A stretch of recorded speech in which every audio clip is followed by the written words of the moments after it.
जय माता दी भक्तों, जय माता दी। जय माँ मदान वाली, जय माँ पटियाले वाली, जय माँ कलकत्ते वाली, जय माँ भद्रकाली, जय माँ शेरा वाली, जय बाबा बालकनाथ, जय पीरां दी, जय गुरुदेव, जय गुरुदेव। जय माता दी आप सभी भक्तों को। माता रानी आप सबके अंदर के भंडारे भरे। माता रानी आप सबको खुश रखे, खुशहाल रखे। माता रानी आपको ढेर सारी खुशियाँ दे, आप सबके सभी मनोरथ सिद्ध हों। माता रानी आप पर ढेर सारी कृपा बरसाए। ऐसी माता रानी से मनोकामना करते हुए आप सभी को जय माता दी। आज मैं आपको एक ऐसी बात बताऊंगा जिसमें आपको पता चले कि मतलब जो आपके जाप करने वाली माला होती है, कि आप उसको जाप करने वाली माला को कैसे रखें, कैसे उस पर क्या करें, किस तरह से जाप करें और कैसे आप उस समय को सिद्ध करके रखें, ताकि वो आने वाले समय में आपकी माला भी सिद्ध हो जाए। और वो आपकी माला सिद्ध कैसे होगी और उसका क्या प्रमाण होगा कि आपको पता लगे कि आपकी माला सिद्ध हो चुकी है। तो इस बारे में मैं आपको इस वीडियो के अंदर बताऊँगा, ठीक है। और इस वीडियो में आपको पूरे अच्छे से जो भी बताऊँगा वो खुद का अनुभव होगा, खुद की जो मैंने कर रखा है, जैसा वो चलती है, वो हर बात आपको बताऊंगा कि वो कितना समय लगता है और किस समय पर आकर आपकी माला स्वयं से सिद्ध हो जाती है। जैसे मैंने आपको पिछली वीडियो में बताया था कि जब देवी देवते का एक समय होता है ना, जब उस समय पे हम नहीं जा पहुंचते हैं तो उस समय पर आपको वो देवी देवता पिंच करने लग जाता है। वो देवी देवता आपके पास उन तरंगों को पहुँचती हैं, वो तरंगे आपको जाकर पिंच करती हैं, ताकि आपको पता रहे कि आपका ये समय है और इस समय से आप परे हो या इधर उधर बैठे हो। तो ऐसे ही जब आपकी माला आपको कैसे मतलब आने वाले समय में आपको पता लगेगा कि आपकी माला सिद्ध हो चुकी है, आपकी माला के अंदर भी एक प्राण आ चुके हैं और आपकी माला भी आपके साथ वो वर्क कर रही है। जिस तरीके से आपकी वो माला आपको चाहिए उसी तरीके से वो काम करेगी। सबसे पहले तो आपने, जैसे कोई रुद्राक्ष की माला पे जाप करता है, कोई तुलसी की माला पे जाप करता है, ठीक है, कोई सप्ते की माला पे जाप करता है और कोई हकीक की माला पे जाप करता है, तो हर बच्चा जो भी अपनी माला पे जाप करते हैं वो वही बच्चे की माला आने वाले समय में सिद्ध होती है, आने वाले समय में काम करने लग जाती है। जो बच्चे पूजा पाठ को नियमित रूप से समय देते हैं, जो अपने भाव के अनुसार माता रानी के बैठ के जब तप करते हैं, और जब तप करने का समय भी उनका निश्चित ही होता है लगभग, जो समय मतलब देखो थोड़ा बहुत आगे पीछे समय तो चल जाता है, लेकिन जो सुबह और शाम का समय है, जो नियमित रूप से अपना जप करता है, निरंतर जप करता है। और वो माला को कैसे रखे, देखो वो जितने भी बच्चे माला जप करने वाले हो, सबसे पहले तो ये बातें याद रखो कि कोई भी माला को गले में धारण ना करे, कोई माला को अपनी बाजू में धारण ना करे, ठीक है। जैसे आपने जप किया तो वो जप करने के बाद जो ऊपर का सुमेरु, जो गुरु मोती होता है, जो होता है उसमें सुमेरु, उसको आप अपने माथे पर लगाएं, आंखों पर लगाएं, अपने दिल पर लगाएं, और करने से पहले भी लगाएं और करने के बाद भी, ठीक है। और उसको एक ऐसा मतलब उस माला को भी एक ऐसी इस तरह से पूजो कि जैसे आप अपने देवते को पूजते हो, जैसे आप अपने देवते का ख्याल रखते हो, ऐसे ही आप अपनी उस माला का भी ख्याल रखो, ठीक है। जैसे आप जब शुरू करना चाहते हो तो आप अपने हाथ में जल लें, जल लेकर उस सुमेरु को सबसे पहले जल लगाएं, जल लगाकर उसको अच्छे से बीच में डुबोएं, फिर अपनी माला को ऊपर रख के पूरी माला को अच्छे से साफ करके फिर अपने जप को शुरू करें, सुबह के टाइम में भी और शाम के टाइम में भी। और आप अपनी माला से निरंतर जप करें। और जप करते समय ये बात का ध्यान रखो कि जप करने के बाद जब भी आप जप कर रहे हो तो आप अपनी माला को ना तो कभी अपने हाथ में धारण करोगे, ना अपने गले में धारण करोगे, और ना ही माला को लेकर कहीं अंदर बाहर जाओगे। जिस माला से आप जप करते हो उस माला को सदैव आप अपने मंदिर में रखो। जैसे आप देवते को उठाकर कहीं अंदर बाहर नहीं जा सकते, अपनी मूर्ति को उठाकर कहीं अंदर बाहर नहीं जाते हो, जैसे आप जो आपने जोत रोशन कर रखी है उसको उठा के कहीं अंदर बाहर नहीं जाते हो, जैसे माता के अंदर कोई भी आप श्रृंगार रख देते हो, कुछ भी रखते हो माता का, तो जब आप उसको उठाकर कहीं नहीं अंदर बाहर जाते हो, तो ऐसे ही जो एक माला आप अपने जप के लिए रखोगे उसको उठाकर आपने कहीं नहीं लेकर जाना, अपने दरबार के अंदर ही आपने उस माला को सदैव रखना है, ठीक है। और आप उस माला पर निरंतर सुबह शाम जप करते रहें। जप करते रहोगे तो याद रखो कि जब आप माला गले के अंदर धारण नहीं करोगे या हाथ के अंदर धारण नहीं करोगे तो वो माला बहुत ही अच्छे से काम करने लगेगी।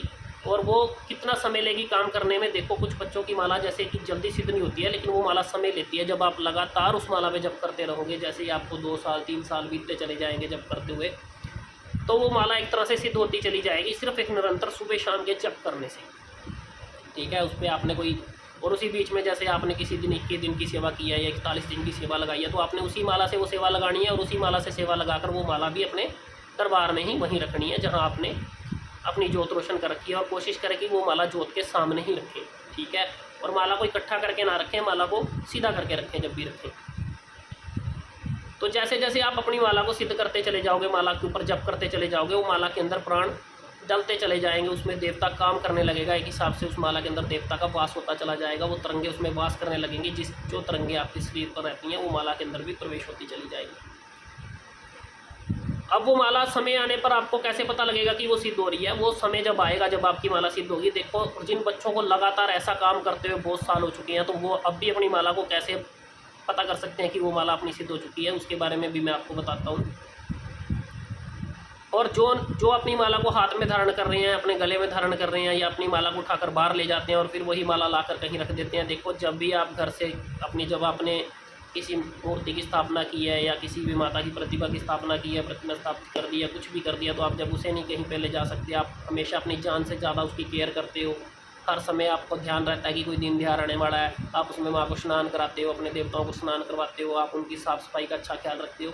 तो ऐसे ही जो माला होती है, वो भी आपने किसी एक माला को देवताओं के नाम पर अर्पण करके रखो। आप उनके लिए वो माला पर जप करो, ठीक है। हो सके तो वो माला आप देवते को भी धारण मत करवाओ, आप सिर्फ उनके सामने रखो, ठीक है। सामने रखो और सामने रख के ही उस माला के ऊपर जप करते रहो, ठीक है। जप करते रहोगे तो जब कुछ समय आपका बीत जाएगा, तो आप क्या करोगे, जैसे ही आपको उस माला के बारे में, जैसे कि आपको पता करना है कि वो माला काम कर रही है या नहीं कर रही है, तो फिर आपको क्या करना है, आप जैसे बैठो, बैठने के बाद आप ऊपर वाले सुमेरु को पकड़ो और अपनी माला को ऐसे करके सीधा करो। सीधा करने के बाद अपने देवताओं का ध्यान करो, और ध्यान करने के बाद आप अपनी माला की तरफ ध्यान आकर्षित करो और बोलो कि माँ, या बोलो अपने इष्ट देवता के प्रति जो भी आपकी अरदास विनती है, आप उसको बोलकर कि मैं इस माला पर निरंतर जप करता हूँ, और मैं इस माला को आपके लिए मैंने ये रख रखी है, या मैंने इस माला पर जप किया है, और इस माला को मैं आज जानना चाहता हूँ कि ये मेरी माला सिद्ध हो चुकी है या नहीं हो चुकी। तो आप उस पर ऐसा कुछ भाव अपना बता करके माला को हाथ में पकड़ कर आप 2 मिनट के लिए बैठ जाओ। 2 मिनट के बाद आपको माला के अंदर वजन शुरू हो जाएगा। आपकी माला बिल्कुल हल्की होगी, जब आपने पकड़ी होगी तो उस माला के अंदर वजन आना शुरू हो जाएगा।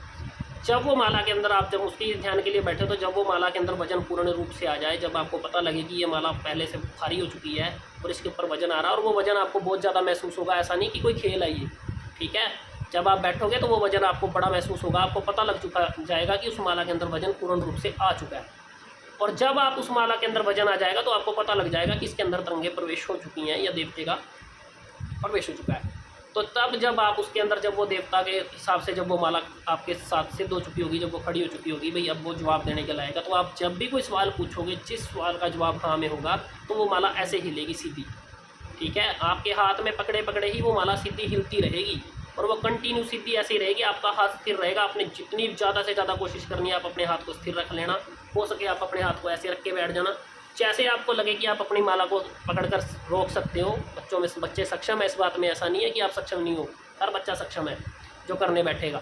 जब आप अपनी माला को रोक के रखोगे, तो वो माला कम स्पीड से नहीं, पूरी स्पीड से आपको हाँ के अंदर जवाब देगी। अगर वो चीज़ ना के अंदर होगी, तो आपको ना के अंदर जवाब देगी। जब आपने उसका पूर्णतः ही प्रमाण लेना, तो जैसे ही आपको पता है कि इस बात, आपको भी पता होना चाहिए कि इस सवाल का जवाब हाँ में है, तो आपका जब वो सवाल जवाब हाँ में देगी, तो उसी बीच में कोई ऐसा सवाल करो जिसका जवाब ना में हो, तो तुरंत माला ऐसे चलती चलती चलती चलती अचानक से वो ऐसे चलने लगेगी, ठीक है। जिसका जवाब ना में होगा, तो वो ना में बदल जाएगी। लेकिन याद रखो, निरंतर एक माला जो रेगुलर समय से चलती आ रही है, जो 4 से 5 साल हो गए, किसी को 3 साल हो गए, जिसने बहुत ज़्यादा जप कर रखा है, वो तो 2 साल में भी सिद्ध हो जाएगी, साल में भी सिद्ध हो जाएगी। लेकिन ऐसे बच्चे जो मतलब बहुत ही अच्छे भाव से जप कर रहे हैं सुबह शाम, जिन्होंने 21 दिन 41 दिन की सेवा, 11 दिन की सेवा उस पर ऐसी निकाल रखी है कि मतलब सोच से परे, ठीक है। तो वो जब बच्चे ऐसे करते चले जाएंगे जब को, तो वो निरंतर माला सिद्ध होती चली जाएगी। और समय आने पे आप ये भी बात याद रखना, जो जवाब पूछोगे वो सही राइट वे दोगी, कभी भी वो जवाब गलत नहीं होगा। कोई भी आप बात पूछ लेना, चाहे आप किसी काम को करने जा रहे हो, तब भी वो माला अगर आपको हाँ बोलती है तो वो काम होगा। अगर वो माला ना बोलती है तो वो आपका काम होगा नहीं, चाहे आप जोर लगा लेना, ठीक है। तो जैसे जैसे आप इस काम को करते चले जाओगे, तो आपकी माला सिद्ध होती चली जाएगी, आपका देवताओं के प्रति विश्वास बढ़ता चला जाएगा। क्योंकि इस बात को जो भी कर सकता है वही कर सकता है, ठीक है। जिसने निरंतर देवी देवताओं के लिए प्रतिभाव रख के एक माला पर जप कर रखे हैं, जिनकी माला रेगुलर लॉन्ग समय से है, तो वो इस बात को आजमा भी सकते हैं, क्योंकि उनको आज तक इस बात का पता ही नहीं होगा कि हम अपनी माला को चेक कैसे करें। जब आप उसे चेक करने बैठोगे, तो वो इस बात का जवाब निरंतर देगी, ठीक है। वो आपकी माला पूर्णतः सिद्ध हो चुकी होगी, और उस माला को कभी भी आप कहीं मत लेकर जाएं। जैसे आप अपने देवताओं का ख्याल रखते हैं, वैसे ही उस माला को अपने दिल से लगा कर रखें। 24 घंटे उसका ख्याल करें। जब भी आप समय लगता है, जब भी आप मंदिर के अंदर बैठते हो, जब तक करते हो, तो उसे बिल्कुल साफ़ सुथरा और अच्छी जगह पर जिस तरीके से रखना चाहते हो उस तरीके से रखें। वो माला आपकी निरंतर कार्यरत रहेगी, वो कभी भी आपको कोई भी बात पे कहीं भी धोखा नहीं देगी। जहाँ आप जो भी पूछोगे वो काम करेगी, ठीक है। लेकिन वो माला आपको मंदिर के अंदर ही रखनी है, मंदिर के अंदर ही पूछना है जो कुछ पूछना है। कोई और माला आपको धारण करनी है तो बेशक करो, उसमें कोई दिक्कत नहीं है, माला आप धारण कर सकते हो। लेकिन जो माला धारण करोगे तो वो एक धारण करने के बाद बस एक ये लगा लो कि वो आपकी पहचान ही कराएगी कि आप भक्त हो, ठीक है। और जो अच्छी माला जो आपकी चलने वाली है वो आपके दरबार में ही होनी चाहिए। वो आपके दरबार में जैसे जैसे आप अपना जप करते चले जाओगे वो भी माला आपके साथ सिद्ध होती चली जाएगी। इसलिए आप जब भी किसी माला को निरंतर जप के लिए इस्तेमाल करते हो तो उसको कभी हाथ में धारण मत करो, कभी गले में धारण मत करो, क्योंकि आप कहीं भी जाते हो तो आपको हर तरह की जगह से गुजरना पड़ता है, हर तरह का इंसान मिलता है। तो वो मालाएं आप कभी अपने हाथ में गले में धारण मत करो जिनका जप करते हो। आप एक एक्स्ट्रा माला रखो जिससे आपको अगर अंदर बाहर लेकर भी जाना तो आप जप करो, रखो, कोई बात नहीं, समय दो जब भी आपको समय मिलता है। लेकिन जो आपकी मंदिर की माला है वो अपने मंदिर में रखो ताकि वो माला सिद्ध होती चली जाए, ठीक है। जिन बच्चों के भी पास अगर माला लंबे समय की पड़ी है तो अपनी माला को अच्छे से चेक कर लो, और जिनके पास नहीं पड़ी है तो वो लंबे समय तक जप करो उस माला को। जो नए बच्चे हैं वो भी अपनी माला को संभाल कर रखना, ठीक है। इस माला से जब जैसे ही करते चले जाओगे अपनी अपनी माला से जब, तो वो माला निरंतर सिद्ध होती चली जाएगी। वो माला काम करेगी आने वाले समय में, देवताओं की बराबरी करने वाली चीज़ होती है जो मतलब हर तरह से चल पड़ती है, ठीक है। जिन बच्चों को भी मेरी बताई हुई बात, जिन भक्तों को मेरी बताई हुई बात अच्छी लगे, ठीक है, और जो इस बात को कर सकें और करने के बाद उनके पास रिजल्ट हो, तो वो इसके कमेंट बॉक्स में ज़रूर लिखना, ठीक है। और लिखने के बाद मुझे ज़रूर बताना कि आप सबके साथ ऐसा हुआ या नहीं हुआ, या क्या आप कर पा रहे हो या नहीं कर पा रहे। बस इतना याद रखो कि जो भी माला का जप करो उस माला को कभी कहीं मत लेकर जाओ, ठीक है। और जैसे ही मैं अगली वीडियो डालूँगा, अगली वीडियो में आपके लिए और भी अच्छे से अच्छा अनुभव, अच्छी से अच्छी बात लेकर आऊँगा, ठीक है। इसी के साथ जय माता दी, जय माँ मदान वाली, जय माँ पटियाले वाली, जय माँ कलकत्ते वाली, जय माँ भद्रकाली, जय माँ शेरा वाली, जय बाबा बालकनाथ, जय गुरुदेव, जय गुरुदेव, जय माता दी। आप सभी भक्तों को जय माता।